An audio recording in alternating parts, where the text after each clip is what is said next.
ni gute umukuru w'igihugu ko tuzi neza dushingiye ku byo presidence y'igihugu itwereka umukuru w'igihugu katarahari yari muri Qatar niba ntibeshye muri kimwe cya mu birori bya kimwe cya kane yari yatumiwemo ni gute umuntu uri vice president mu yandi magambo nubwo mu itegeko nshingano tudafite mu vice president namuhaye titre vice kubera ko ni number 2 ndetse itegeko rigira ibyo bimwemerera bidasanzwe navuga cyo ko mu yandi magambo nubwo arwaye yego ariko ntiyari mu bitaro ku buryo ubose tuvuge kana ari ubu yahise ajya mu bitaro aryamye ku buryo atari gusunika umukuru w'igihugu akaza akegura abantu bakwiye kuba bibaza ninde muntu ugiye wafatira mu ngata perezida wa repubulika aho igihugu kiri mu iterambere twifuza rikataje mu madeni hanitse dufite mu bucucike dufite mu magereza uko ibiciro bihagaze ku masoko hano uwo muntu ushobora kuba wafatira mu ngata perezida wa repubulika uwo muntu ufite mu nshingano zo kunoma zo kwemeza abantu guverinoma yashyizeho uziko abasenateri bafite inshingano zo kunoma zo kwemeza abantu bashyizweho mu myanya y'ubuyobozi abaminisitiri n'izindi nzego zitandukanye mu zindi top organ bafite inshingano zo kubanza kwemeza bashobora kwemeza abantu cyangwa bakabanga ibaza rero niba uwo muntu yereguye tukona ari ibintu bisanzwe yari amaze igihe muri iyi leta y'ubumwe yarabaye muri leta zose zitandukanye ni gute ko bari bazi ko umukuru w'igihugu atari mu gihugu bose mu gitondo ngirariyo ubundi wenda izindi nama ujye ubona bose bataje da bamwe bafite impamvu wenda bagiyemo z'akazi cyangwa batabonetse nabo barwaye wenda nabo barembye wenda indwara n'ibicurane nabyo umuntu yaremba ariko baritabiriye baza ku bwiganze batora byose bahita batora yuko ngo yego ngo bakiriye kwegura ko nta no gukweshoninga ngo bibaze nk'ibige nibaza ndaha umuturage uri aho wa feki ibaza ko his excellence atari mu gihugu karente why wibajije wenda nuko kwibaza mu Rwanda cyangwa kwibaza tuvuga kuri bya politique bibi cyaha nta gihe abakigeme bigeze bashaka gutaha ibyo ntibyabayeho abigaragambije byagenze bite none se ko bigaragambije bari guhagarika n'imodoka ngo bahite ubu basabye ibaruwa ko umuntu imyerekano yose mu gihugu cy'u Rwanda bisaba ibyangombwa iyo baruwa je numvishe abanyamakuru bamwe babaza umuntu wo bari babajije yoboye niba ari coordinator y'inkambi y'Ikigeme aryindemi bavuga ngo wapi ngo ni ibintu organize intanare mu Rwanda ni wowe mu rugo wicaye n'umugore mujya inama muvuga ku bijyanye n'ubutegetsi hano uzi gushaka kubwira umugore ati madamu ugenda ashaka kuziyamamaza kuri uyu mwanya ibyo bukabizira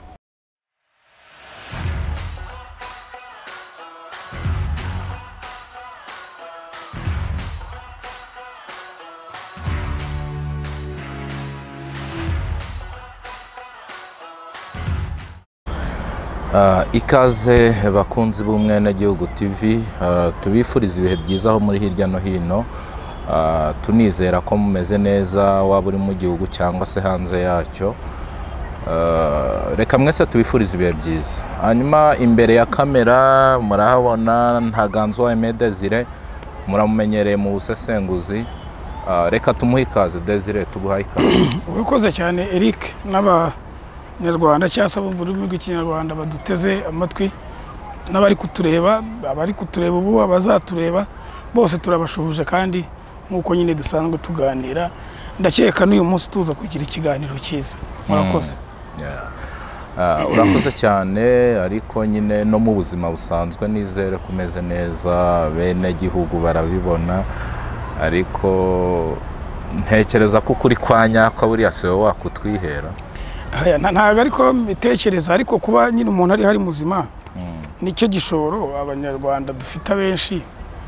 nubwo nyine hari biba bitameze neza twifuza ko byagenda neza ariko muri rusange iyo umuntu atarwaye nubwo hateye tugripe muri no minsi ariko iyo umuntu atarwaye ashima Imana ibindi ni inyongera ndashima Imana ntabwo nabura kuvuga ko tukomeze neza ku giti cyanjye kubigaragara inyuma reka dutangire ikiganiro rero muri iyi minsi amakuru ubu ngubu agezweho nayiyegura ku bushake nk'uko byavuzwe mu itangazo rya perezida wa Sena Dr Iyamuremye Auguste wowe Desire nk'umusesenguzi ririya yegura rivugaho iki ni ikintu gitangaje binateye n'impungenge iyo ndeba abanyarwanda ari nk'ibintu dufata nk'ibintu bisanzwe. Ntabwo umwanya Dr. Iyamuremye yari ariho ari umwanya woroshye, ntabwo ari umwanya, ni umwanya wa kabiri mu gihugu, ndetse n'umwe nawe mu bantu iyo bagenda mu nzira bagenda bafite protege nk'iyo umukuru w'igihugu aba afite. Wenda ashobora kuba abamuherekeje batangana, ariko n'umwe nawe udashobora guhagarara mu muhanda. Urwo ni urugero rworoshye ikintu navuga gutyo gito, ariko n'inshingano bafite ziri muri mandate y'ibyo ashinzwe, ntabwo ari inshingano zoroshye. Umuntu ushaka kuba yasimbura perezida wa repubulika igihe adahari, urumva mu yandi magambo nshobora no kumwita vice perezida, nubwo twebwe mu itegeko nshinga ryacu tutagira umwanya wa vice perezida. Ntabwo ari ikintu gito cyoroshye.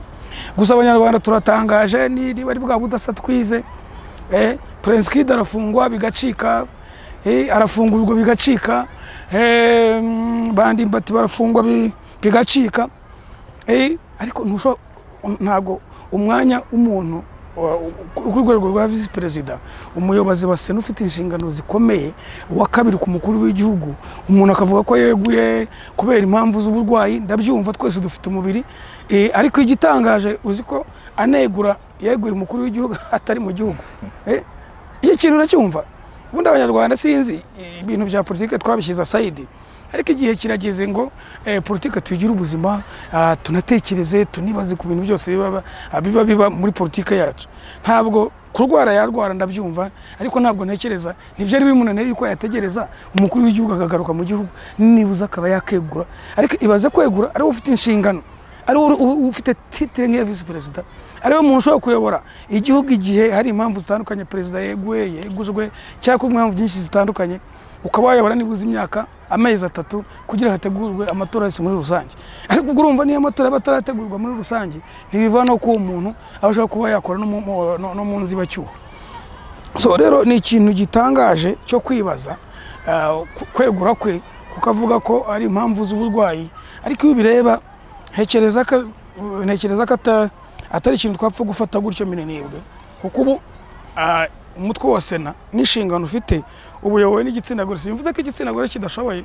ariko ubu nk'uko itegeko ribiteganya, nuko muri uku kwezi nyine uri kwakitinga ari Nyirasafari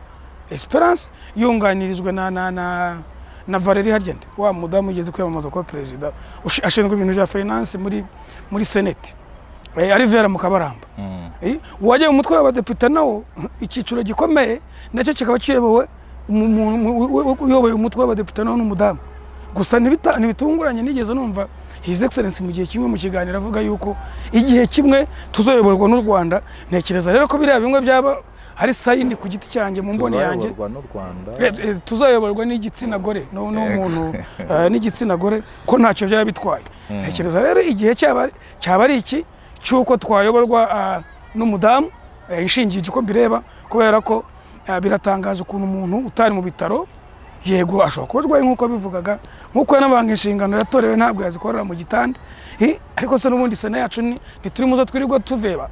tunenga ko mu nshingano bafite zo guhagararira abanyarwanda ubu batangiye kugendagenda mu banyarwanda kubera amatora yegereje. Niyo trick, ibyo turabizi.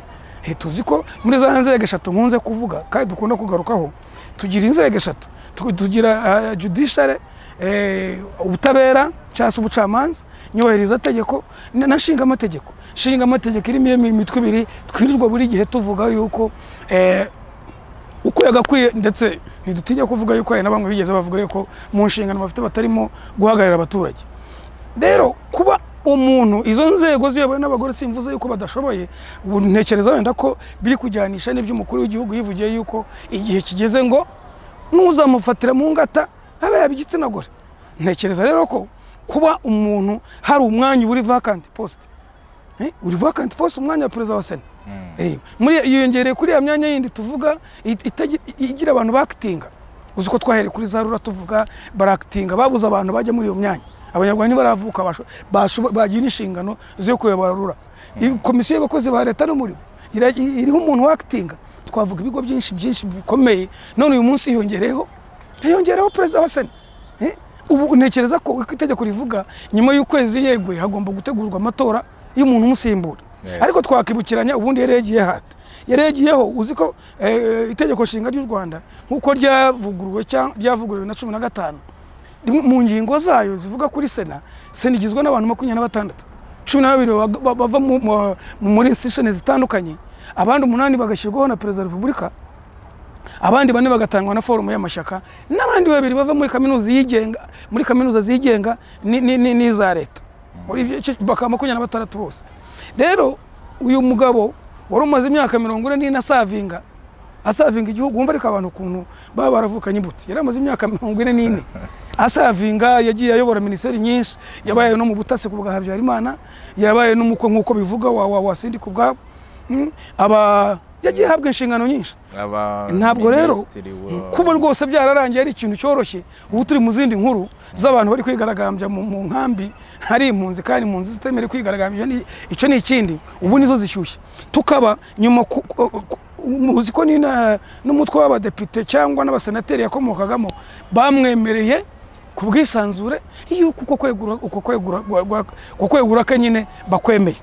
Biratangaje rero kuba wa muntu ufite inshingano nk'iza perezida muzi neza amatora ya perezida yagiye kuba kuntu bigenda muzi neza amatora ya perezida campaign zibaho none uyu munsi kuba yari yagiye muri babandi 8 n'ubundi Perezida wa Repubulika afite inshingano zo gushyiraho undi uzamufatira undi nkuko yari yatanze n'ubundi Dr. Yamuremye muri babandi 8 yatanze itegeko nshinga rimwemerera. Ariko ureba ukuntu abanyarwanda tubona ari ibintu bisanzwe twibereye mu gikombe cy'isi twe mu zindi activity kandi ku kwezi perezida agomba kugenamo umuntu ntekereza ko n'umuntu azagena je rwose sindi umupfumu sindi wazagena n'umuntu uzasimbura Iyamuremye Augustin kujya muri Sena ni nawe uzatorwa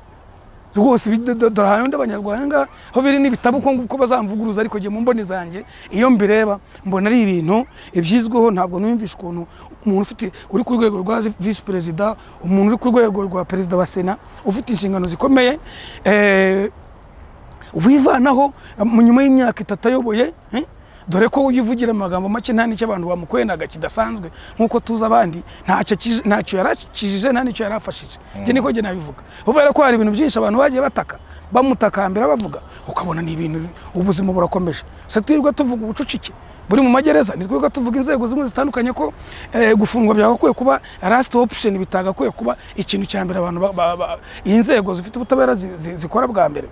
So rero ibaze nyuma y'aho perezida ndibeze nkuko itegeko bivuga niba batabihinduye mbona babikorera ibyo bashatse ariko bivuga ko nyuma y'ukwezi hatorwa undi perezida wa Sena. Ariko urebye imyitwarire iriho ibinyamakuru biriho byacu bikorera mu Rwanda ni inkuru yabaye gato birarangira kubera ko n'ubundi ntabwo yari umuntu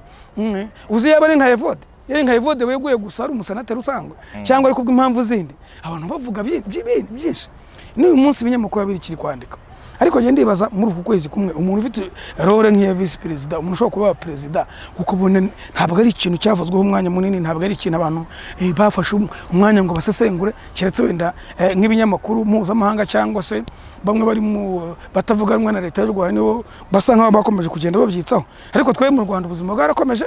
bitwibereye mu gutora abadepite bagiye guhagarira nako so gutora kunoma abadepite bagiye guhagarira yara muri yase bamaze kunomwa gutoranywa ni ugutoranywa nta matora kuko nta kiba cyatunguranye naho wundi wamenye amatelefone wari minisitiri nabonye nawe ari muri kubwo automatic bariyanye n'undi bazatorwa ni obvious. So icyo rero nicyo navugaga nyuma y'ukwezi kumwe wenda nubwo perezida atarashyiraho uwo muntu ariko abantu bakwiye kuba bibaza ninde muntu ugiye wafatira mu ngata Perezida wa Repubulika aho igihugu kiri mu iterambere twifuza rikataje mu madeni hanitse dufite mu bucucike dufite mu magereza uko ibiciro bihagaze ku masoko hano uwo muntu ushobora kuba wafatira mu ngata Perezida wa Repubulika uwo muntu ufite mu nshingano zo kunoma zo kwemeza abantu guverinoma yashyizeho uziko abasenateri bafite inshingano zo kunoma zo kwemeza abantu bashyizweho mu myanya y'ubuyobozi abaminisitiri n'izindi nzego zitandukanye mu zindi top organ bafite inshingano zo kubanza kwemeza bashobora kwemeza abantu cyangwa bakabanga. Ibaza rero niba uwo muntu yereguye tukona ari ibintu bisanzwe yaramaze igihe muri iyi leta y'ubumwe yarabaye muri leta zose zitandukanye yakoranye n'abaperezida bagera kuri 4 niba nibuka ubwo mbere ubwo ni Habyarimana uwa kabiri ni Sindi ku bwabo, uwa gatatu ni Bizimungu, uwa kane ni Perezida Paul Kagame. Uwo muntu rero wabaye aho hantu ubuzima bukarangira, ibintu bikaba ibintu byarimutse, abamurindaga uburinzi bwarimutse bukimukira kwa Nyirasafari, ubwo niba ntibeshye kuko ari uri kwakitinga. Umuntu igihugu cyose, umuntu ugiye kongera kuba uwa kabiri, the second person in the country, ntabwo ari inkuru twagakwiye kwicara ngo abantu ntibebaze who is that person. Ninde umuntu mu Banyarwanda bahari? Niba uyu munsi twarabuze usimbura muri rura, umuyobozi muri rura, ibigo byose biriho acting. None that person, umuntu ufite convoy, umuntu ufite protege, umuntu ufite protege uri ku rwego rwo kuba yaba vice president, ni nka vice president mu yandi magambo. Ini inkuru yarane, ni inkuru rwose ubu twarasobetse, tutegereje ko isaha n'isaha tuzaba niba ruwa tuvuga ngo Perezida Kagame yagize kanaka kujya guhagara muri Sena. Kandi uwo muntu nkuko nakomeje mbibabwira, jewe mu byumviro byanjye that person, yaba umugore yaba umugabo, rwose bye nanamukeka nubwo ntamuvuga. Nushaka wanamukeka. Ari mu bantu nkeka, hari nk'abantu nka batatu cyangwa bane nkeka, harimo umwe. Harimo umwe mu bantu b'abagabo rwose tuzi muri iki gihugu, n'abagore tuzi muri iki gihugu ba hafi y'ubutegetsi, uzajya muri izo nshingano. Kandi najye muri Sena, umuntu najye muri Sena rwose bazamutora ukari 25 nawe yitore wa 26. Nicyo nabamvuze mu kwegura kuyu Dr. Iyamuremye Auguste wayoboye imyaka kuva muri 70 ayoboye. Ntabwo ari ikintu gito cyoroshye, ntabwo ari ikintu cyo kureberera gusanga abantu ngo nibakomeza kwibaza kuri uyu mwanya iri hotest. N'umwanya rega nta muntu n'umwe utawukenera. Umwanya ku rwego rwa perezida ni nka perezida mu yandi magambo. Kuko perezida yavuyeho niwe namba 2. Ariko ni inkuru ubu twarangaye, twagiye mu bindi, turi mu gikombe cy'isi, Croatia na Argentina, Messi nuko. Abanyarwanda ibintu bijyanye na politike byaratwisobye, yaba ntekereza nko mu bindi bihugu yari kuba ari debe, yari kuba ari inkuru, abantu bibazo who is that person. Abantu bagerageza no kugira nabo batereka kuri iyo myanya, ariko twebwe hano mu Rwanda tuba twanga kwiteranya, sinzi umudayimoni uduteye, ariko ni key figure, ni key person, umuntu wa kabiri mu gihugu nk'iki cyacu kirarerejeka ku bibazo byinshi. Mu gihugu cyacu nk'iki dufitanye ibibazo nk'uko turegwa na Kongo, amaraporo menshi turaho ibintu byose bisohotse na ibivuga u Rwanda bimwe bike n'ingaryi so ni ibintu byo kwibaza kuri uwo muntu. Ariko hagakwiye kuba hari ubu twebwe nko kumwe n'igihugu ko ntekereza ntabwo dukwiye kwicara ngo duceceke, tugomba kwicara ndetse mu kiganiro gikurikiraho aba bantu je 3 cyangwa 4 mbona yuko bashobora kuzafatura mwanya, nzabavuga mu kiganiro gitaha, nzaba namaze kubitekerezaho neza, nzabavuga kubera nibi bitangazo nirudasohoka wenda iki kiganiro shobora no gusohoka nkuko twicaye, ivyo nta gitangaza kirimo. Tuba twicaye tukabona ibintu birahindutse. Yero pepa wenda we niba bizaza ari umuhondo, sinzi, ushaka gusanga wenda bizaza biri mu bururu kubera ko nibo bwa mbere mbonye. Ariko bishaka kuba byarigeze bibaho nabwo. Hari bigeze yegura neze Jean Damascene yigeze yegura nkuko kuri ryayo, naho kuri yigeze yegura gushya yarangije manda. Oya yareguye nawe avuga ko yeguye ku mpamvu ze bwite, ariko amakuru harafatika ngo nuko nubundi ngo bari bafite gahunda yo kumweguza kubera ngo imyitwarire y'amafaranga yagiye akoreshwa dasobanutse muri Sena. Ego, ariko nyine waza kubatanga atangaza ko yeguye. Urumva rero ikintu cyo kwegura muri Sena ni ibintu bijya gusa nkaho bisanzwe. Ntabwo bisanzwe kuri ino ncuro, impamvu mbwira ko bidasanzwe ni gutuma kuri igihugu ko tuzi neza dushingiye ku byo presidence y'igihugu itwereka. Umukuru w'igihugu katarahari yari muri Katari niba ntibeshye, muri kimwe cya mu birori bya kimwe cya kane yari yatumiwemo. Ni gutuma umuntu uri vice president, mu yandi magambo nubwo mu itegeko nshingano ngo tudafite mu vice president namuhaye titre ya vice kubera ko ni namba 2. Ndetse itegeko rigira ibyo bimwemerera bidasanzwe. Navuga cyo ko mu yandi magambo nubwo arwaye yego, ariko ntiyari mu bitaro ku buryo ubose tuvuge ko ari ubu yahise ajya mu bitaro aryamye ku buryo atari gusunika umukuru w'igihugu akaza akegura. Ntekereza ko ibi bintu wabisesengura mu bundi buryo butandukanye n'ubu ntabwo yaba yibeshye. Twigereranya iyegura rye bamubanjirije no kuri kese, ntabwo ari ikintu kidasanzwe, ntabwo ari ikintu umuntu yareba ngo kidasanzwe kuri namba ya kabiri mu gihugu, ku muntu ufite ubudahangarwa nk'ubwe, ku muntu uburyo yarabaye nk'umukuru w'igihugu n'inshingano yari afite zisa nkaho yari nka vice president. Ntabwo je navuga ko kwegura nk'uko bidasanzwe kuri uriya mwanya nk'uriya kuri top leader. Ntekereza ko hari ikindi kigamijwe, hari hari undi muntu beta kandi uwo umuntu uzayobora no mezi asigaye uwo muntu afite ububasha no muri babandi 10 nigeze mvuga bafatira mu ngata perezida uwo muntu yaba perezida kwanza aje nimara kumumenya nzavuga ibindi ariko ikiriho genzi ko ari mu bantu 3 cyangwa 4 umutima nama wanje umbwira ariko uyu umuntu rwose uzajya muri sena ntabwo abanyarwanda muzamurebe nk'umuyobozi wacu mushya w'igihe kiri imbere mu mboni zanjye cyangwa uko mbona politika yacu y'u Rwanda igenda mu gihe gitoma mu myaka yanjye mito mfite nshingiye n'ibyo mbona nshingiye n'ukuntu ibintu biba bimeze ntabwo ari ikintu gito twarebera gutyo gusa kuri pose nk'iriya nk'abantu ngo duceceke tutibaza kuri uwo muntu hejuru n'ibibazo wenda dufite haba mu baturanyi bijyanye n'ubanye n'amahanga ibivugwa ibi turiho byose ntabwo that person igihe cyari iki cyuko yari kwegura kugira ngo igihugu wenda gisigire mu maboko ya Nyirasafari umukuru w'igihugu adahari. Hanyuma dukomeje kuri cyo kintu wari uvuze cyo kuba yareguye umukuru w'igihugu adahari, ubundi urebye icyo kintu bisobanuye iki muri politike y'u Rwanda? Ni nkuko nigeze mbivuga uriya mugabo avuga make niba nanibeshye ushobora no kubaza abanyarwanda ukababaza hari n'abanyarwanda benshi batanamuzi ushobora kujya ahantu no mu byaro cyangwa n'ahandi hanotse no mu byaro ku bantu bataba mu bya politike mu buzima bwa buri munsi wababaza ngo perezida wa Sena amazina ye yose abamukubwira ni bake kuko nk'ubu giye tuvuga kandi mbikurikira mbireba buri munsi ntabwo nshobora kwibuka nk'imwijwe ruhame nakibuka mvuge ngo muri administration hari ikintu yavuze cyangwa hari ikintu yakoze kidasanzwe naba ngiye kubeshya. Rero impamvu naguhaye urugero ntiyaba nka Evode yaba nka Evode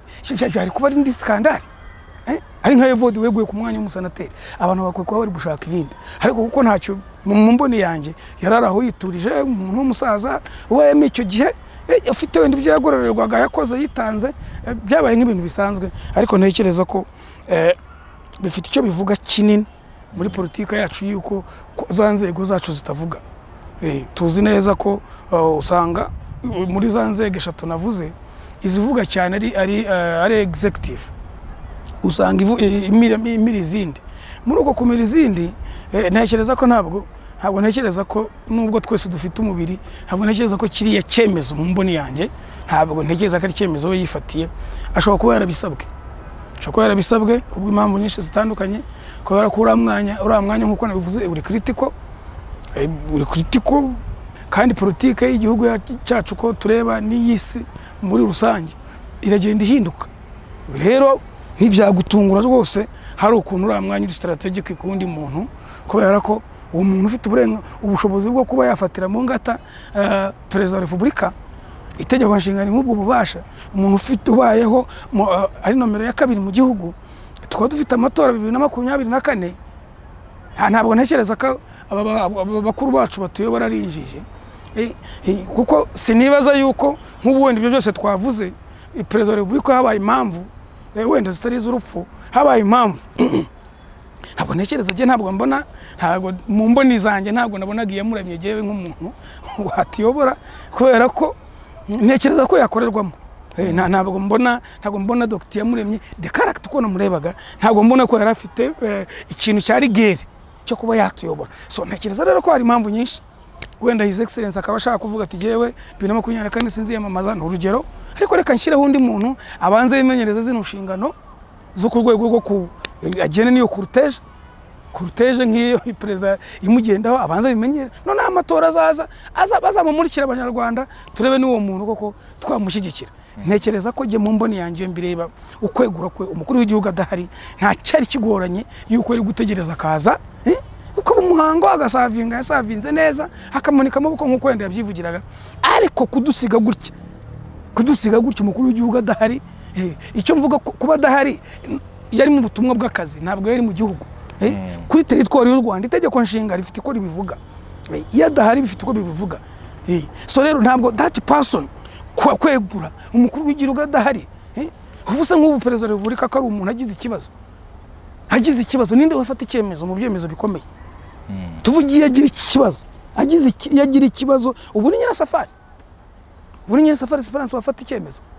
kandi undi mugabo yari ahari yagomba gusunika his excellence akaritaninga back akagaruka mu kazi. Nk'inararibonye umuntu umaze icyo gihe ntabwo ntekerezaga yuko ari bucake bwe ari indwara yari afite kuko yari ikomeye. Yego simakanye katarwara, icyo nakomeje kugikomozaho abantu bazanyumva ntibazagire ngo ndi kwishima hejuru, ndi kwirengagiza uburibwe bwe, ariko icyo mvuga abantu banyumva bumva yuko ni umwanya ukomeye yari afite, inamba wa kabiri mu gihugu. Kandi perezida w'igihugu kuba atarahari, nibazaga yagize ikintu kiba cyo ku rwego icyemezo gifatwa na perezida wa repubulika, who will take that decision. Yego perezida arahari, yarahari mu butumwa bwarimo, ariko ikitegeko nshinga ribivugaho. So ntabwo natekerezaga yuko uburwayi bwe ukuntu yarasunitse ntabwo bwamufashe umunsi yeguriyeho, yeguye ku itariki ya kangahe? Tariki 8 z'uko. Ntabwo ntekereza ko yabyutse mu gitondo ku itariki 8 agahita abona iyo ndwara. Yarayimaranye igihe, kuki se atasunitseho nibuze iminsi ngaho His Excellency akaritaninga back, then akariza yininga hagaha abandi bashoboye koko niba imbaraga zabaye. Rero giye mu mboni zanje rwose, ntabwo jewe ntekereza ko ari ibintu biri strategic, ni ibintu abantu bizeho, n'undi muntu ushaka, n'undi muntu wenda abayoboye bifuza yuko yagenda agafatura mwanya, kandi nababwiye yuko nkuko itegeko nshinga bivuga n'ubundi urwego rwayo rwamushyizeho nirwo ruzashyiraho undi usimbura iyamuremye nk'umusenateri. Munyumve neza, nk'umusenateri. Ariko umusenateri namara kugeramo, genda kubwiza ukuri je mu mboni zanje ko ndeba ibintu mu busesenguzi bwanjye, nkuko watangiye ungita umusesenguzi. Ubusesenguzi bwanjye ibyo ndeba politike yacu, ibyo ndeba byose nuko umuntu uzashyirwaho, uwo muntu nawe uzatorwa, uzaba perezida wa Sena. Simvuze ngo umuntu azagenda nka perezida wa Sena, ariko azagenda nk'umusenateri, kubera ko byarashobokaga yuko iyamuremye yegura kuba perezida wa Sena ariko akaba umusenateri. Yego. Akaba umusenateri usanzwe, sibyo? Ariko yabyeguyeho byose. Yabyeguyeho byose. Nta ukuri rya twavugaga nyine yasabye kuva mu nshingano nk'izo z'ubuyobozi, ariko asaba ko yakomeza kuba umusenateri. Uriya rero byose kandi yarabikomeje ko akaba umusenateri. So rero igitangaje ntekereza ko harimo ibintu byinshi abantu tukwiye kuba twibaza. Maybe yarabisabwa kwegura. Yarabisabwa kwegura atabishaka. Harageze mu gihe imyaka 76 byayimunaneza agakora manda ebyiri, ku myaka 78 Simba na Museveni bayoboye, Simba n'abandi bakiyoboye. Ikintu wakwibaza niba koko wenda nk'uko bivuga, wenda reka bariko niko turi kubitekereza, kuki atasabwe kuva ku nshingano nka perezida wa Sena ngo akomeza abe umusenateri, ahubwo iyo myanya yombi yabo ubu perezida bwa Sena ndetse na senateri umwanya usanzwe byose agasaba kubiva? Ntabwo nkuko nakomeje kubivuga, ntabwo nigeze mvuga ko atabarwaye, ndetse urwara yaba afite butamwemerera, nyine butamwemerera gukomeza gukora inshingano ze. Ariko tuzi ko hari n'abandi barimo batarwaye, ntabwo iyo turavye inshingano zabo turazibura. Ibi tubivuga buri munsi, byo nta gishya kirimo, nta nubwo mbitindaho rwose. Iyi nshingano bafite kuturepresentinga, kuduhagararira, hari bemezo byinshi bifatwa, wanabandikira wanajyayo shwe baraho n'abanyabwoba bitewe n'ukuntu baba baragiyeho batiyamini yari abantu bakuru bagakwiye kuba bagira. Nta gitangaza kirimo, impamvu je mbona yabyeguyeho byose, hashobora kuba yarasabwa kwegura. Mu gusabwa kwegura wenda ntibimunezeze nk'umuntu wari umaze igihe muri politike, yarangiza ubwo agasa nk'uwivumbuye akavuga ati ni busenateri ndabiretse, ntazasigara n'ubundi nicayeho ndaho umuntu wayoboraga kongera kuyoborwa. Ntabwo ntekereza ko wenda ari ikintu cyamushimisha, nubwo nkuko nakomeje kumusobanurira, ni umuntu utangaje, ni umuntu wabaza Prince Kid mu cyaro abakecuru baramuzi, batazi gusoma no kwandika, bandi mbati baramuzi, ariko wabaza yamuremye gwise ntago bamuzi. Ibibazo nomero ya kabiri mu gihugu, azwi n'abantu bagiye mu ishuri. So rero no kuvuga ngo n'ubundi nubwo wenda twe tubyibaza gutya, tuvuga ngo kubyemezo cyangwa se uko igihugu kiyobowe cyangwa ko politiki ikorwa,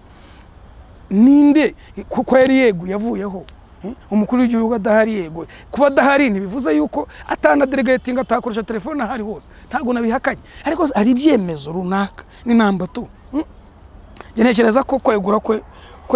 kuba yareguye kuri byose bifite impamvu itandukanye niyo bamubanjirije, kubera ko iyo ubirebye neza ukareba uko ibihe bigenda bisobanura ibintu, n'amatora twenda kujyamo ntekereza ko bifite izindi implication byenda kutwereka nubwo uyu munsi ntahagarara ngo mbyemeze kiri mu mboni yanjye uko mbireba ariko kuba yareguye ukabyeguraho byose ni uburwayi bwa burimo ariko uburwayi butatuma ataba umusenateri nubwo uko yabisobanuye mu magambo ye ngo kuko kuba umusenateri aryamye mu buriri hari n'abandi 80 baryamye b'abadepite kwitabaza ukabona ahubwo hakugira ngo gutabara kuvuganira umuturage agasa nawe nkaho yashyize ishyaka imbere raradani gushyira imbere representation yatorewe byose ntitubibona buri munsi ntitubona n'abatwihenuraho bavuga ko bataduhagarariye so rero kuri iyi kese ya perezida wa Sena wiciye igihe nyine yamuremye ikidasanzwe ni uburyo igidasanzwe muri inguru ni uburyo yeguye umukuru w'igihugu atari mu gihugu ndani naho kuba rwose yari inamba wa kabiri ababizi abari babizi ni bake ababizi ni bake mu bihemero yafashe ni bake kuko nta kintu nigenzi yaba imyaka yaramazeho yaba kintu umusenateri nta kintu giye nzi yaba nibuze nka Evode muri no minsi turumva avuga ibijyanye n'amakamyo ngo mu Rwanda so puberi turamwumva mu tuntu twinshi tutandukanye ariko nta kintu nzi nka namba wa kabiri mu gihugu uyu munsi abanyarwanda gifatika wamwibukira nta kintu nzigeze hamugana mu guverinoma bwa ati iki kintu mwakoze ntabwo ari cyo uko ntabwo ari cyo ngicyo kintu bakireka nta gihe ibiciro bizamuka bya transport uzwara bya transport byeze bizamuka abanyarwanda barahaguruka ku mbuga nkoranyambaga baratakamba ibintu birongera bire nta kintu na kimwe nzi yigeze avanga iki kintu mwakoze nka guverinoma sicyo rwose rero niruhukire gusa hari ibyo kwibaza igiteye amatsiko nuko kwegura umukuru w'igihugu atari mu gihugu ikindi nuko abanyarwanda kubera ibya politika dusa nkaho ugiye muri politika bimeze nkaho yikoreye umusaraba wagira niwo musaraba wa Towa ujye bagiye bashyira ku mazu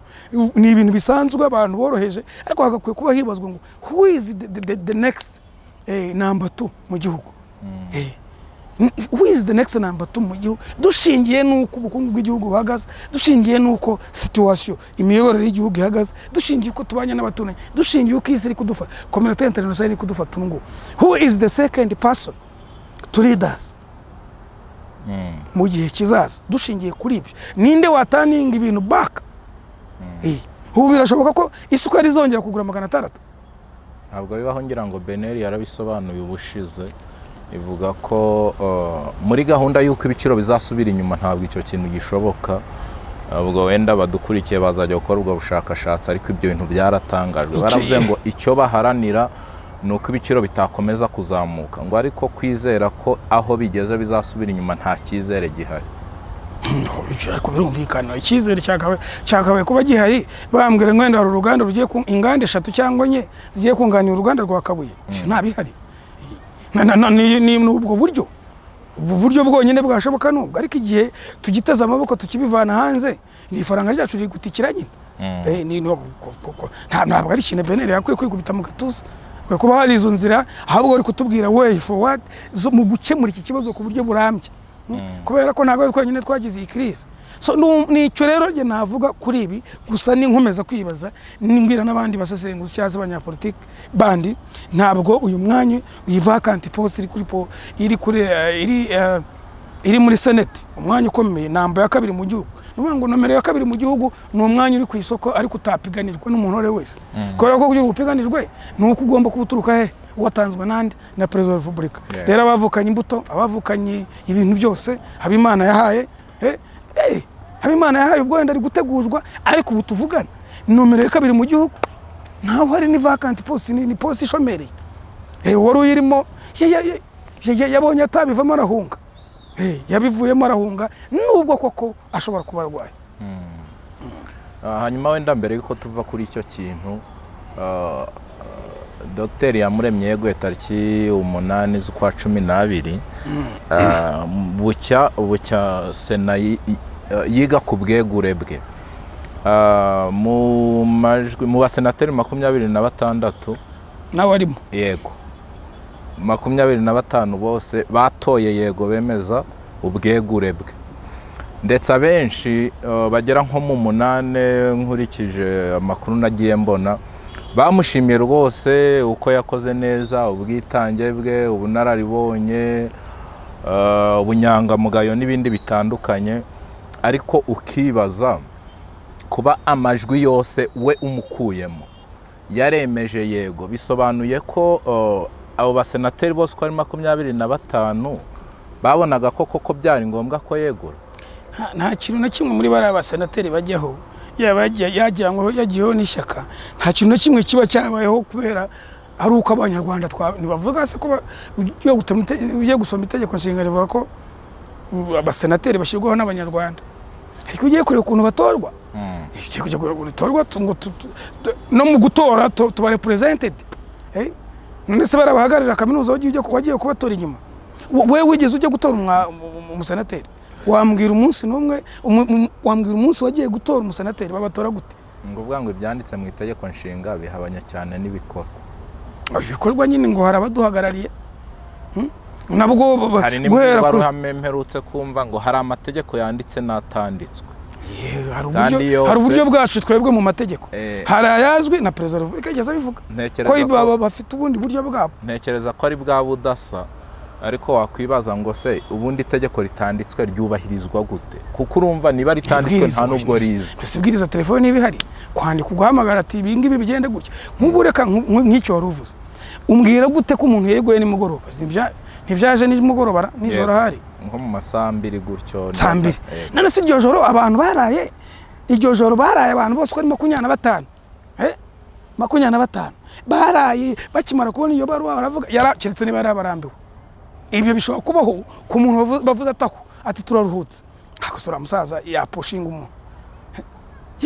umuntu. Urumva na logic yo kuba wenda umukuru w'igihugu atari mu gihugu, nibura ntabwo byumvikana ukuntu mu bantu 25 hauze n'umubwira ati ngewe bisimbyemeye nshingiye ku mpamvu zo ko umukuru w'igihugu adahari, kandi igihe adahari ukaba ugomba kumuhagarariye nibura ihangane igihe azaba yagarutse. Naye ko abanyamakuru mubazi ibibazo mwenda mwana akisubiza, nta bantu benshi uzi banabyivugira ko bahatiwe kwegura, ariko yamara guhatirwa kwegura akaza ashimira nyine avuga yuko ashimira Perezida wa Repubulika ko yagenze nabi, kandi hose yaragenze nabi. Umuntu yagenze n'abantu hose nta gishya, nta kintu umuntu azakwibukiraho uretse miliyoni rwose wariye ukanezerwa mu misoro muri buri kimwe cyose n'imodoka wagenzemo ibintu byose twagwaye nk'igihugu. Ntibashimira ntubazi bose, ariko wabona uri amwanya bohaye na Gatabazi da haya ntiyasabye imbabazi. Ntabwo byabitangaje kuko urabyibuka bamuvana ku buguverineri, baravuze ngo akuwe ku mwanya kubera ibibazo akurikiranweho. Ari guverineri arangije ahembwa kuba arangije. Abanyarwanda ntibigera batangarizwa icyo kintu yari akurikiranyweho ngo ni igiki, ahubwo agaruka ku rupapuro rw'umuhondo, noneho yazamuwe mu ntera. Niyo mpamvu mu kiganiro gishize nabwiye nti mujye muvuga muziga umuntu nava ku nshingano kuri impamvu runaka, kuko uravuga ahubwo undi aho yarari akazaza none ari hejuru. Ariko ibyo ntitubitindeho, twari tukiri kuri kiriya kintu gitangaje. Ni gute ko bari bazi ko umukuru w'igihugu atari mu gihugu bose mu gitondo ngirariyo ubundi wenda izindi nama ujye ubona bose bataje da, bamwe bafite impamvu wenda bagiyemo z'akazi cyangwa batabonetse, nabo barwaye wenda nabo barembye wenda indwara n'ibicurane nabyo umuntu yaremba, ariko baritabiriye baza kubwiganze batora byose. Bahita batora yuko ngo yego ngo bakiriye kwegura kwe, nta no gukweshona ngo bibaze nk'ibige nibaza ndaha umuturage uri aho wa feki bibaza ko His Excellency atari mu gihugu currently. Ntekereza ko ntabwo waba waragiye mu bantu 8 warashyizweho na Perezida wa Repubulika ngo n'undi tangazo niva muri Presidence ya Perezida wa Repubulika rigira icyo hari umuntu wagiye mu bantu 8 ushobora kunenga Perezida yamunenga atari wamushyizeho. Ntabwo bibaho hakoda n'abaminisitiri umuntu wese yashyizeho, twe ntibyashoboka. Ahandi mu bindi bihugu mbona bibaho, wenda umuntu akaba yavuga ati waya kuri iki kintu we kubera n'inzego zisa nkaho zifite independence ukuntu, ariko nyine nta muntu wese utakibaza ukuntu yeguye nijoro mu gitondo umutwe wa Sena ukazinduka we wemeza yuko bakira ubwegure bwe. Simuzi kiretse ni kimwe cyetse niba yarabarambiwe, yarabarambiwe. Icya kabiri hakaba wenda hari uburyo nagiye mvuga buri strategique buteganya yuko ugomba kuba namba ya kabiri agomba kuba hari undi muntu ashaka kuba muri abasirikare bacu dufite bakuru reka byashoboka ashobora kuba mu bakada bakuru akafata uriya mwanya uzi nyine uzi iki gihugu uzi ukuntu cyabavunnye cyagoranye kubera ko ntabwo ntekereza ko uyu muntu ugiye kujyamo yego muzehe yararwaye nk'uko abyivugira kuko sindi umuganga ariko ntabwo ntekereza ko umuntu ugiye kujyamo ntekereza ko byaba n'ibigiriza rega ibyo nibwo bwa mbere se rega byaba n'ibigiriza bakabwirana umuntu muri iki gihugu cyacu umuntu ukubise mesaje avuga ati ukora iki kandi utagikoze haba hari umuntu ukure ntibafite ababacunga se nutabikora nyine nuko waba unarwaye burya na serum bayikuzana na muda ntekereza ko hari ibintu biba biri strategique kwegura ko tariki ya 8 hari abahanga baba bicaye babara ngo nyuma y'8 mu gitondo harahita hakora Nyirasafari arahita yakitinga ukwezi iki gihe iki kizahura nibi ni ukuri ikiganiro kizakurikira tuzadufite imibare iyi strategique iri tariki n'ukwezi gutengwa n'itegeko nuba zabashizeho uzabugiyeho uzatorwa nka president w'umutwe wa Sena tuzibaza kuri iki gihe turebe koko niba uburwayi bwa muzehe ntabwo ndi umuganga ku itariki ya 8 ku ya 9 bitari gukunda ku ya 10 bitari gukunda kugira ngo kuko basindi yari no kureka yego n'umukire ariko no kureka n'ukwezi kugapfa ni mu mboni yanjye ntekereza ko hari ubundi buryo byapanzwe hari ubundi buryo buraho ku buryo tuzibaza kuri tariki ya 8 tukiha n'igihe uko kwezi guteganywa n'itegeko mu gihe tuzatumaze ugiye gufatira mu ngata ugiye gusimbura ugiye gufata vacant post nomero ya kabiri mu Rwanda so abasenga rero abazi gusenga abazi gukabya inzozi nibasenga wabona babapikinze so no gusanga wenda ari wowe wowe nomero ya kabiri n'ubwo abantu babitebyamo kenshi ariko ntabwo byakwiye kuba inkuru yoroheje no kuba abantu babyibaza no kuba abantu bafiteho ibintu byinshi babitekerezaho ntabwo ari ikintu gitangaje kubera ko inamba ya kabiri mu gihugu yari poste ifite iby'imininga cyane nubwo itari active nkuko tuba tubyifuza bitewe n'ibintu bimwe tujya tubona bikaba ngombwa yuko dutegereza Perezida wa Repubulika bitubona abantu bose se bagira ibibazo bakavuga ngo bategereje Perezida wa Repubulika umugore ntashwana n'umugabo we bashakanye bapfiye n'umugabo ngo yagurishije ihene ngo amafaranga yanywera byeri umuntu akavuga wamuha mikoro nk'uko akavuga ko ategereje Perezida wa Repubulika azaza kumurenganura ari uzamukemurira iki so rero niyo mpamvu nomero ya kabiri nomero ya gatatu kugera ku ya nyuma nanjye ndimo kuri zo za nyuma ntacyo tuvuza cyane ikifite akamaro mu Rwanda kubera sinzi ukuntu duteye wenda n'ibyo twagiye tunyuramo bidasanzwe byatumye dutinya ibintu bya politike ariko ubundi yagakwiye kuba ari debate yagakwiye kuba ari inkuru iganirwaho n'inzego nyinshi zitandukanye so numva ari icyo gihe nabivuga ariko uko njye mbireba ndebye nuko byakozwe kiretse niba yarabamenyesheje igihe azegurira akababwira ati mu bitekerezo kandi ntekereza ko bitagenda gutyo ariko kuba yareguye nijoro mu gitondo abadepite bakazinduka bemeza yuko abasenateri bemera ubwegure bwe nta n'abantu 8 base bavuga ati oya ko nta bitari kubuza yuko umugambi wapanzweho oya reka no kuvuga 8 uvuga umwe kuko n'umwe ntiyigeze aboneka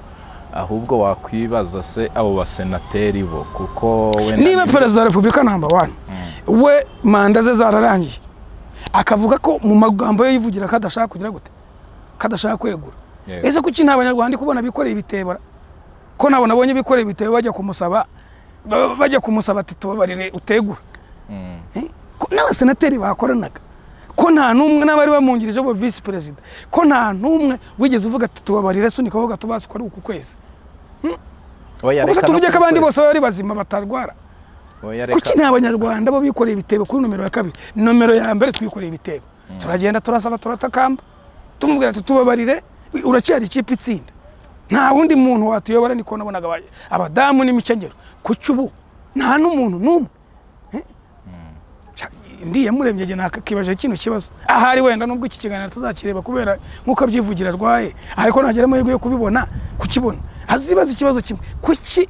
we yarayungirije kuba nomero ya mbere we yasabye manda ze zirangije none wiwe manda yari taranarangira kuba nta muntu numwe unajijisha basi ngavuga ati nyamuneka nomero ya kabiri umuntu wayoboye imyaka 40 wayoboye kuba perezida bane erega ushobora gusanga abantu babonye ibi bigwari bakiri muri guverinoma ubu ngubu wenda bari bagatsinze Marcel ubu nabonye ngo yarongera ararongora ku nshuro ya gatatu ibereye mu Bubiligi erega yigeze no kuyobora yigeze no gufata inshingano zo kuba umutasi yabaye mu butasi aba muri Minafete yabaye minisitiri w'ubuhinzi n'ubworozi yabaye minisitiri w'itangazamakuru yabaye laboratoire y'igihugu ntacyo atayoboye yayoboye akanama ngishwanama k'inararibonye ukibaza uwo muntu w'inararibonye wowe ibyo byose ubu kweri nta n'umwe ari kuvuga ati tubabarire torera perezida agaruke mu gihugu kuko yari mu butumwa bw'akazi nta n'igitebo na kimwe n'abantu bakoranaga jewe ntekereza ko ku munsi w'itariki 9 iyo nzo ko ndi umusenateri iyo ngirizwa uwo mugisha uko umusenateri nari kwikorera igitebo nanye nkatakambani banyarwanda mumfashe tugakora petition mumfashe uyu musaza rwose ufite w'inararibonye uwayoboye kuba perezida bane bose akiba ibaza umuntu wabaye kuri abo bantu bose we na Rucago hajya Rucago wayoboye iki ngira wayoboye ako kanama k'inararibonye haye niba ntibeshye nekire si abantu bakoze ku ngoma zose cyangwa imyitwarira yabo kuba ba Yesimani wenda byabafashije koroha nyine gukora ibyo babwiwe so ntekereza ko hari ikibazo cyo kwibaza kuri nomero ya kabiri kuba nta bitebo giyo nabonye abanyarwanda bikoreye kuba nabonye abantu mu mirenge nabonye komisiyo z'abadamu ari umuntu nawe wayoboye icyo gihe kingana gutyo umusaza w'imyaka 76 ntekereza ko perezida wa Repubulika kuba yaramugize nomero ya kabiri nuko hari ibyo yamufashije none se uwo muntu ubwo bunaribonye bwo tubura cyagende yegara rwaye ariko se ntiyasodoka basi ntiyari kudufasha ari umusenateri muri yo nararibonye ntekereza ko hari byinshi umuntu yakibaza ariko reka turebe aho bijya ariko jewe rwose guhera uyu munsi kugeza hagiye uriho ntabwo bizambuza gukomeza kwibaza no gukomeza kureba who is going to be the next number 2 mu gihugu cyacu kubera ko uwo mwanya ni umwanya ukomeye uwo mwanya ufite ikivuze kuri politiki y'u Rwanda igihe kizaza haba icyavuba n'ikiri imbere sa nibigutungure abaye umudamu n'ubundi nkuko na Nyirasafari n'ubu ngo babifite wenda kuri ubu ngubu umukuru w'igihugu ari muri Leta Zunze Ubumwe za Amerika se ni hari yego kamakuru nabonye se ko nabonye katari muri rana oya ni yari muri 49 amakuru afite ko yabarimo cyane ku rugwiro biriho agomba kuba arimo kubera ushobora kuba niba utabisomye ubwo wenda nanjye ari ikinyamakuru cyo cyambesha ariko amakuru mfite ashobora kuba atari muri 49 bagiye kuganirizwa ari ubwo namwitana umuntu wakubye muri batisi mwitwa ne passe paresa buri bona pare kuko niba umuperezida w'ikindi gihugu ashobora guhamagara abandi akabahamagara ati muze muri ku rwego rumwe abantu bakiruka indege zigategwa Afrika igasigara nta mu perezida ifite usibye babandi bane bonyine ni bane cyane batanu amakuru mfite je nasomye ashobora kuba ari 49 hari abatari muri uriya muryango wa Afrika sibyo hakaba noneho n'ikindi gihugu bavuga ko kigometse ubwo ni ibintu bya discipline nyine no kudashaka kugenda mu icyo gihugu kigometse ndaje mu kanya mbere icyo nicyo nagakwiye kuba ndimo nagakwiye kuba tujyayo nagakwiye kuba ndaho kubera ko ni gute abanyafurika tuzahora muri bibiri umuntu arabahamagaye ndetse mu president kuri president umwe arabahamagaye abantu barirukansa ndashima Imana koko president batariyo inshingiye ibyo nasomye namakuru mfite ashobora kuba atariyo ubwo ukomeza ubucukumbuzi ariko ari mu mubare w'abagomba kuba bariyo nanjye nakubwiye ngo dufite aho president atangira amakuru turaza kurebaho cyangwa abantu bandi bari muri comment baza kudufasha batubwire koko niba ariko amakuru je nasomye niba nizeye nubwo iyo suruse ntabwo nayagararaho cyane ariko amakuru mfite ashobora kuba atariyo mu mubariyo amakuru je nabonye ashobora kuba atariyo niba ariyo sava ariko nabwo icyo kwibaza president wundi uri ku rwego rumwe na utorwa nk'abaturage arabamagara muzi bakagenda biruka wagira ngo n'umuvyeyi guhamagara abana ngo baze muri vacances iminsi 3 waje ni nka coga bibaza president 49 ariko mu gihugu protocole yabi byo bakonsoma sama hotel muri Amerika zibikorwa byo muri Amerika bari gukonsoma uwo Afrika irera iri kwera aba president baragiye abari bakwiye kuba bayoboye ni mushuti wacu warwaye iyamuremye nawe abivuyemo twebwe noneho twebwe haba iyamuremye haba na his excellence ubwo niba atararitaninga back gusa jye makuru mfite uze kunyereka n'ibintu uze kunyereka yuko ko yabagiye ariko ibyo ni nasomye ashobora kuba atitabira inama ariko nanabimushimira kuba rwose yabikoze wenda nkana ntageyo byaba ari byagashya kubera ko nabonye cyane mushuti wacu w'umuturanyi amafoto nabonaga menshi abakongomani babyishimiye yuko ngo yicaye kuri table d'honneur ngo yicayeho Tshisekedi so banavuga yuko nyine bajinyora babumva yuko kuba perezida wacu atari muri abo bantu nyine ari ibintu byagashya so icyo numva nabivuga yego. Urakoze cyane Desire, ngira ngo wenda n'abadukurikira bazagerageza kuduha ibitekerezo kuri ingingo twari turimo tuganiraho. Hanyuma igikurikiyeho ni amakuru nyine akomeza kugenda acara hirya no hino. Kuri ubu ngubu leta ya Kongo yashinja abanyamakuru gukorana na M23. Irambwiye nkuru wayibonye ariko nibyo icyo cyo leta ya Kongo turacyemeranya kubera ko iyo ndebye nyine bimaze iminsi kuva intambara uko yagiye ikura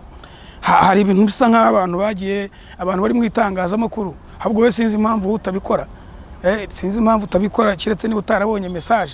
ariko iyo ureba sinzi impamvu nyine utagiye cyangwa utari gukora kuko ntushobora kumbwira ngo abantu numvishe nk'ibyabereye muri iriya nkambi ya Kigeme ubundi tuzi neza yuko byanditswe tuzi neza yuko impunzi itemerewe gukora politike tunazi neza yuko impunzi itemerewe kwigaragambya sibyo yego mu gihugu yahungiyemo yamagana imagine uri gusaba ngo abantu utahuka ugiye kwigaragambya kandi icyo gihugu urimo igihugu cyawe birirwa bavuga yuko dufasha M23 ni gute ushaka kumbwira urebye itangazamakuru ryacu ni gute bamenye ko hari imyigaragambyo muri Kigeme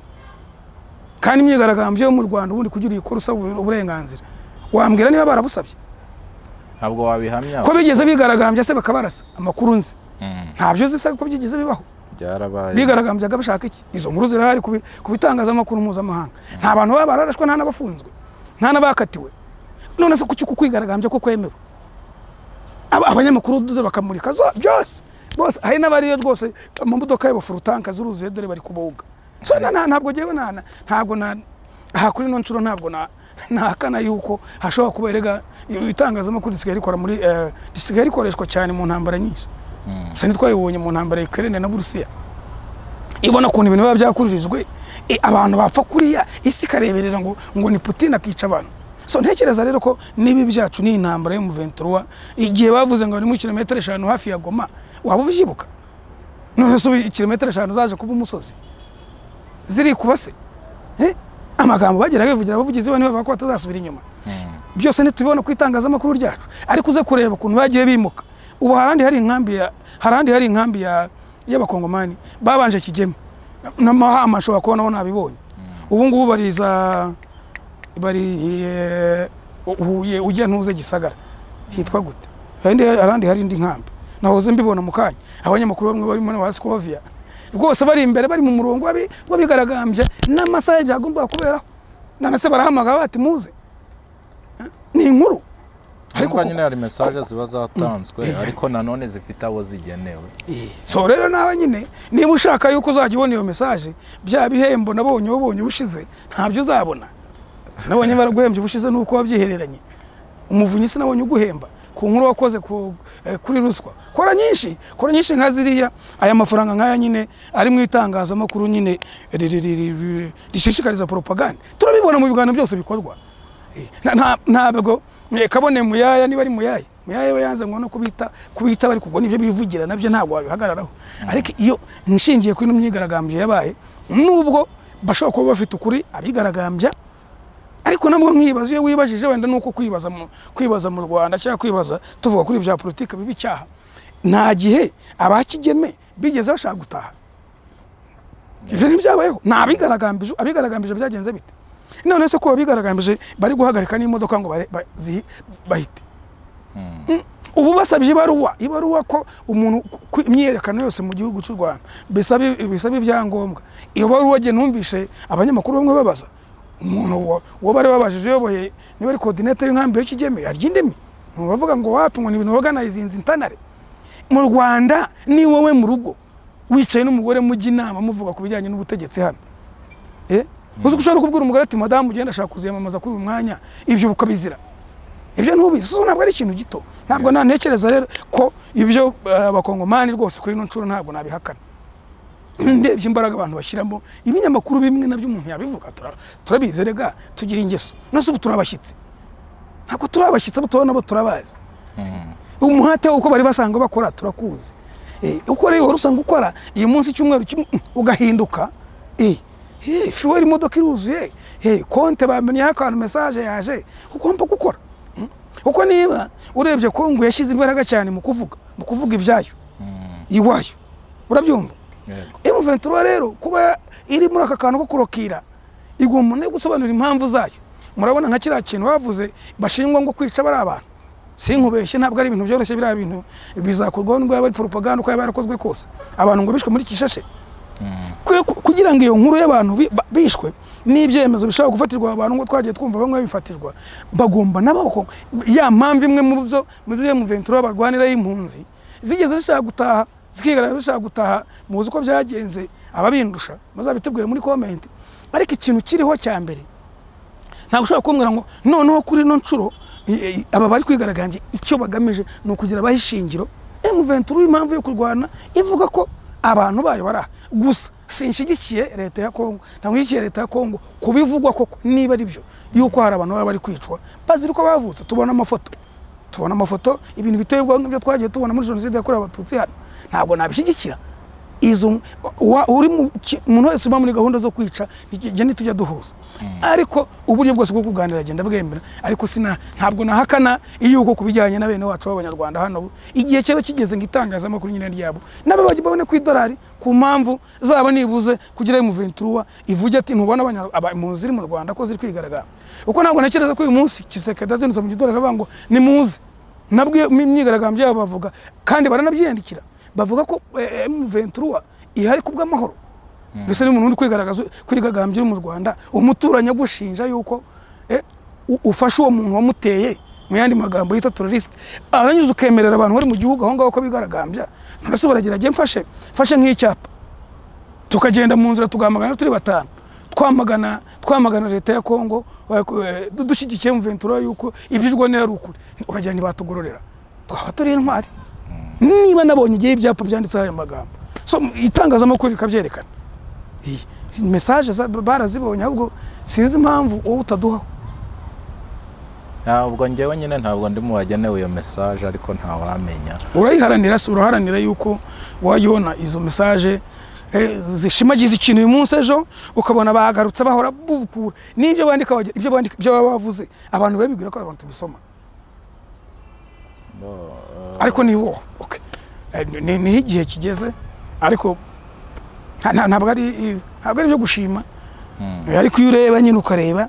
iyo myigaragambye itari yaravuzwe itaramenyekanishijwe ugasanga itangazamakuru ryacu rirahari yahazindukiye nuko ubwo ntabwo Kigali Today yajyayo ntabwo igihe bajyayo badafite amakuru ntabwo wabonaga se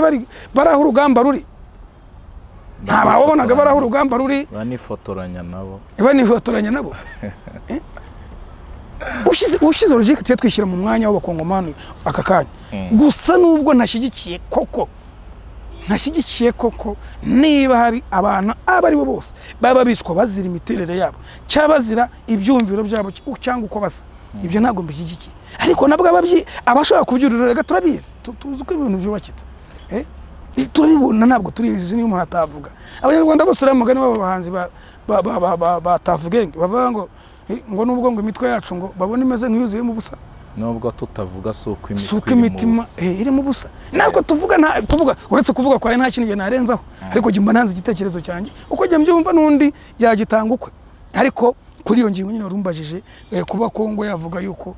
ibigaragara itangazamakuru ryo mu Rwanda n'ubundi rihari kubuce ubuze itangazamakuru ryo mu Rwanda n'ubundi rivuga ikiryo ikindi rikora kidasanzwe ni ibintu nk'ibyo nyine no kujya muri siporo ubu abagiye babigerageza kuvuga ntuzi aho bari bamwe kandi yahajwe umuturage ntabwo uzi aho bari so ni ibintu byo kwibaza so nicyo kuri iyo ngingo rwose aho ndemeranya n'abakongomani ariko nabo mbabwira nti oya ntihagire umuntu bahora yuko ari icyo aricyo ariko urumva mu by'iperereza none se ubu najya Kongo mvuga ikinyarwanda uzi ko nanjye hari igihe njya numva abanyarwanda bariyo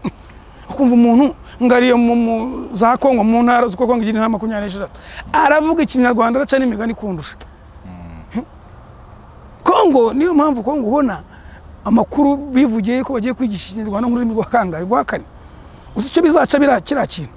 niba n'ibyo abantu bari gutegura mu venturi gutegura n'ibiri kunyumva ni ibitegure ibivane mu nzira ivane mu nzira gahunda ye yinoze vuba kubera ko abakongomani bose ni mara gukora ikinyarwanda niba uko babivuga ari mu rwitwazo rwo kuvuga ikinyarwanda ubwo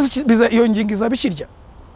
Tshisekedi n'abavuga mu kinyarwanda Patrick Muyaya n'abagenzi be n'abafayiro bavuga mu kinyarwanda Denis Mukwege Dr avuga mu kinyarwanda abakongomani baza hano tugakina match bavuga mu kinyarwanda nkuko bavuga igiswahili iyo guri mu rwacu ruzatera imbere ariko kuri iyo ngingo yo kuvuga ngo hari abanyarwanda bari mu gice ntabwo tuzi kuvuga ngo ururimi ruzabari nk'ururimi yerega inkomoko y'ibi byose iyo nyirebe ikibazo aho kiri ni umukoroni cyitwa umukoroni wagabanyije kiriya gice akagishyira ku baturanyi bacu b'abakongomani niho ruzingiye ibindi mujye gushakisha ku mpande zeru kuko ibindi byose biri aho ngaho hagati byakemuka ariko the answer ni the problem y'umuntu waciye wavuze ko hari u Rwanda hari ahaboro Kivu y'Amajyaruguru wavuze ko yari u Rwanda amenye ko nyine ni nk'uwazanye watumye jenoside baho mu Rwanda yakorewe abatutsi ni uruzingiye ariko ubwo urumva muri urwo rwego ibi byose biri gukorerwa iyo ureba aho bijya ni ikibazo gikomeye niba izi munsi ziri kwigaragambya nyuma y'ubu butumwa bizagenda bite dushingiye ku butumwa Tshisekedi yavuze dushingiye ku by'umukuru wacu w'igihugu yavuze n'ubwo atamenshoniga ngo yavugaga Tshisekedi wumvishe ibintu yavugaga yego FDLR aho yarese numvishe n'amatangazo ivuga yuko ishimira Tshisekedi hari ibintu byinshi bikwiye kuba biganirwaho bigakemuka mu buryo tumenye igihe turi mu 2024 ntago twari dukwiye kongera gusheta abaturage abaturage ngo bagendere muri ibi bintu ibintu bifite uko byagakwiye gukemuka niba ari yo Nord Kivu cyangwa ibyo bicuruzo ko bivuga bagomba kubombardana bakahafata bikarangira noneho ibihano bikaza abantu bakabyakira nk'uko abandi babyakiriye life goes on kuko turahaho ngo 5 km ngo metero 3 itangazamakuru ryacu nk'uko twabivugaga ni ugeze ubona kuntu bafanaga kudeta y'Uburundi yego kudeta y'Uburundi barayifana genzi n'abafana abantu bafana nk'uko bogeze imipira abahungu bandi bogeze imipira nibi ibi byakishishe cyokoze M23 yatumye noneho tumenye ibice bya Kongo hafi ya byose Rucuro territoire ya Nyiragongo ngo 3 antennes ibi ubuso umuntu kubaje ngo bwana munyamakuru ubona nkoresheje t-shirt ngana ngo bwana munyamakuru ni wamenye umvuze yego ngo bwana munyamakuru madame munyamakuru bwana munyamakuru yabaga munyamakuru kubera iki yahawe ijambo none se uyu munsi FDLR bayihaye nk'ijambo muri Kongo ngo ivuge naye ku binyamakuru byaho zaho kapivuge koko nkuko M23 kuko yita Repubulika ya Demokarasi ya Kongo yita M23 terrorist nkuko FDLR terrorist so hari ibintu byinshi abantu badukwiye kuba turi mu mboni zabyo ariko nta cyaba cyacitse kuba bamwe mu bitangazamakuru bikorera kuri internet ndetse n'ibyandika kuba byabo uyu munsi biri bisa nkaho bashyigikiye M23 wakorera ko bavuga ikinyarwanda ndetse bamwe bari no mu ngabo babaye mu ngabo za RDF so kuri iyo kibazo warumbashije rwose ubona dusa nkaho kuko ntabwo nabivuga abona umunyamakuru wo mu Rwanda nubwo wenda atakemerwa kujyayo yagiye yari gufata live imyigaragambyo ya Kiliziya Katolika muri Kongo gusa video niba zifite se ko batazisharinga se ku ntuza zabo ibyo abakongomani bakora batwika amabendera yacu nimujye mubibona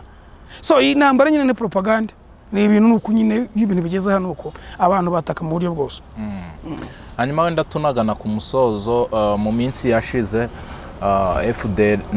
M23 ubwo ni uko ari yo ngingo twari turiho ndagira ngo tuyivireho rimwe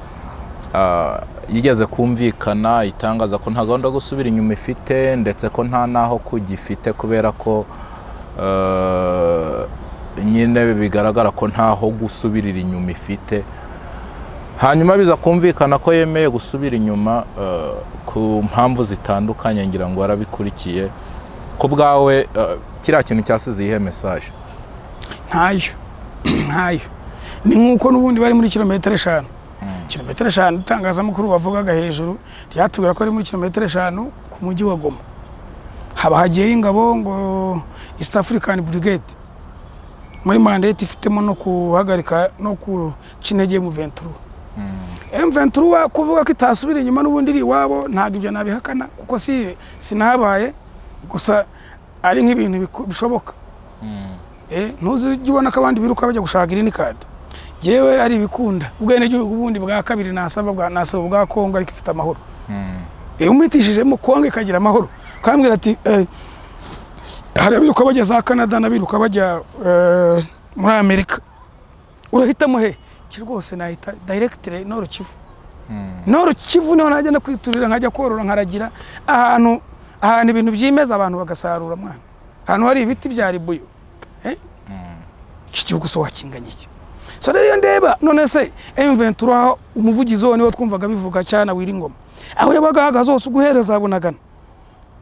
kwindageraho bagiye bagira muri kilometero 5 barebesha Goma barebaga Goma ariko kuhagera bigoye. Sinzi icyo bibiri ivuga ngo bazaharebesha amaso menya ngo ntibazahagera. Hako bigeze banahafata kera 2013 bavamo kandi nakiza ko M23 abantu bavuga yuko iyo M23 bavuga ko yari ikomeye yari organized ariko mbure bamwe muri M23 bamwe bitwa ngo basendugo nawe no muri biriya bice ariko none hari mu barwanya M23. Ibyo rero binatuma M23 kurwana kwayo ubundi urugamba rudafite impamvu yo kurwana bebe bigoye kurutsinda. Ibyo rero biri mu bintu bituma nabagakwiye gutega amatwi kugira ngo ikibazo cya M23 batacyumva baba bateze umutego w'abari abantu bishwe bafite biyemereye ngo 8 ariko ntabwo ari amaraporo yaza akavuga 130 bageze kuri 300 ntabwo abantu 300 gutyo bapfa gutyo. Isi bizobonye ibihugu bitandukanye byita nkaho bisa nk'ibiyo isi byose byariyamirije abantu bose bafashe M23 na M23 ubwayo. Rero biriya bintu byagiye bibaho kwa rugucogora tension yari hari. Ntekereza ko ni strategy indi bagiye gukoresha imwe irimo ibyo turi kubona ubu munyigaragambye bagiye noneho bagiye gushaka impamvu zumvikana kandi ko ibyo cyo nagishyigikira nibashaka impamvu zituma zigaragaza yuko koko icyo barwanira gifite ishingiro. Ariko uyu munsi niba bishaka abantu bicana umwe akabatereka mbice bazabashira kuri kanaka undi kambice bazabashira kuri kanaka hakabona abandi basahurira mu nduru ni ibintu harimo propaganda ikomeye urugamba y'urureba guvuga ngo M23 ugiye gusubira inyuma yarahakana kitasubira inyuma. None se aho bahagaze ubu ngo niho bari imbere y'uko intambara ivuka imbunda zaraje zibasanga ziva mu kirere yego bavuga ko bazambura FRDC da ziraza zikabasangaho. So ibi bireba nizi ngabo zagiye nubwo niba atari propaganda rero bakabona ibibazo bya M23 bafitanye na Kongo harimo ibyo bavuga ukumva bifite ishingiro ariko mu minsi iri imbere nibitadebwa neza nibidacungwamo neza uzasanga bizazana ikintu gikomeye bizaduhinzangana abaturage ubwacu abaturage kubugwa b'abanyarwanda n'abakongomani bizava ku rwego biriho bigaragara yuko abanyarwanda turi ikibazo kuko niyo bivugira ngo mbere yuko FDLR ihungirayo nyuma yo gutsindwa urugamba ikajyana n'intwaro nibazo byatangiye kuvuka bo niba natinye kuvuga ko kuva president wa Republika yafata ubutegetsi ariko bagiye mu kaga bo niko babivuga igihe cyabo kirindi mukanico nuko bisobanura ni ibintu ubona bikomeza gutya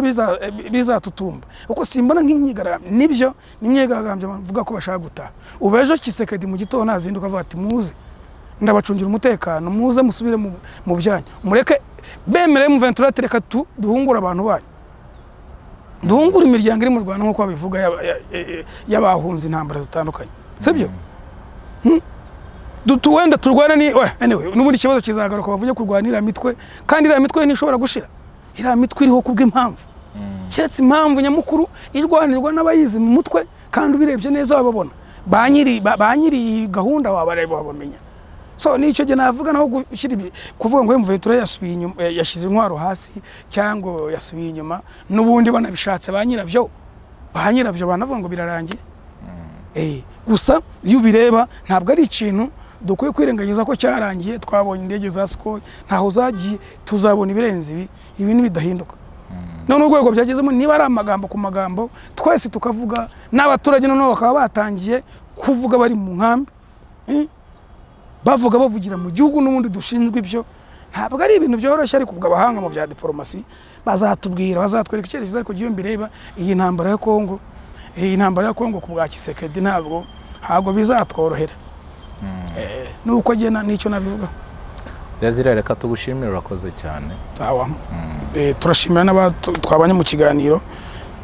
uko bisanzwe twizeye ko bazaduha ibitekerezo byabo muri comment ibi n'ibyumviro byacu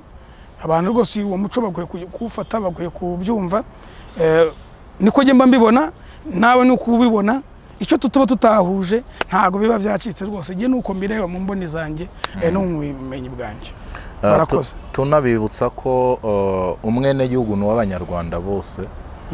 ashobora kubyandika muri komanteri ariko nanone ashobora kuza akavuga toke ngewe mfite icyo nshaka kuvuga ku kiganiro wenda Desire yatambukije cyangwa se nundi nshaka kugaragaza ngewe uko mbyumva ibyo bintu biremewe rwose ntibazajya wenda baniyima ayo mahirwe bavuge bati turandika muri comment cyangwa se nitwemerewe kugera hariya rwose niba hari ikiganiro kinyuze ku mwene gihugu ukumva ubyumva kwawe gutandukanye n'icyo nyiri gutanga ikiganiro yavuze uhawe ikaze kandi urabyemerewe kuza ukavuga uti ngewe ibintu nuko mbyumva kuburi ari uko yabivuze ngiye siko mbyemera bityo abanyarwanda bagakomeza gusangira bya bitekerezo kurumva ntabwo abantu bose babona ibintu mu mboni imwe n'ikindi uyu munsi tuba twahinduye tukareka kwicara mu ma office kavuga ati reka dushake ahantu duhagarara tukajya mu muyaga nk'ubi biti nk'ibi so nabyo biba bikwiye uko duhinduramiriye kuko ntabwo ibitekerezo cyangwa ubusesenguzi bwacu ntabwo bushingiraho tuba twicaye turifuza kuzajya tubikora gutya ndetse n'abantu batari mu gihugu abatuzi badukunda tubana mu buzima bwa buri munsi bakaba barebamo bimwe mu bice by'igihugu cyacu batatubonye ahantu hamwe gusa so ni muri urwo rwego nyine tugiye kujya tubikora tugacishamo tukakorera ikiganiro ahantu hatandukanye reka tubashimira ariko nawe tugushimira hanyuma tubabwire ngo ibiganiro by'umwene gihugu nakagaruka barakoze cyane